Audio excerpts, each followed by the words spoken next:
100 টাকা বলে দাও। আরেকটা দিতে হবে।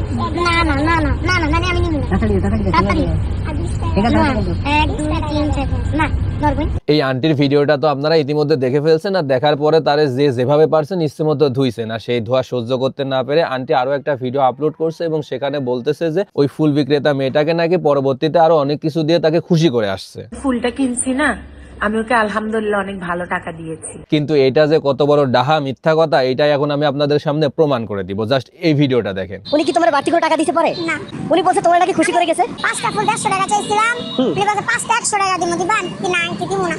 পরে সিঙ্গেল ছাইরা দিছে, পরে আমি 5টা পরে উনি 4টা ফুল 100 টাকা দিয়ে নিছে না? 4টা না 5টা পাঁচটা নিছে? চাইছিলাম 20 টাকা পরে দেয় না। মানে একটা মানুষ জাস্ট নিজের ভুল ঢাকার জন্য কত বড় মিথ্যা কথা বলতে পারে, জাস্ট একবার ভেবে দেখেন। আরে ভাই, আপনি কাজটা ঠিক করেন নাই সেটা স্বীকার করে নিলেই তো হয়, তাহলেই তো মানুষ আর কিছু বলে না। ভুল করে ভুল স্বীকার করলে মানুষ ছোট হয়ে যায় না। কিন্তু ওই ভুলটা ঢাকার জন্য যখন একটার পর একটা মিথ্যা কথা বলতে থাকেন, তখন মানুষ আরো বেশি আপনাকে ছোট মনে করে বা আপনি ছোট মন মানসিকতার হয়ে যান। আমি ওকে আলহামদুলিল্লাহ অনেক ভালো টাকা দিয়েছি। আর সময় টিভির কথা কি বলবো, মানে কোনো একটা মানুষ কোনোভাবে একটু ভাইরাল হলেই হয়েছে তার নিয়ে ইন্টারভিউ করা শুরু করে দেয়। মানে এরা জাস্ট আশায় থাকে যে কোন মানুষটা কিভাবে ভাইরাল হয়েছে এটা ম্যাটার করে না, সেটা খারাপভাবে হোক ভালোভাবে হোক, জাস্ট ভাইরাল হলেই হয়েছে।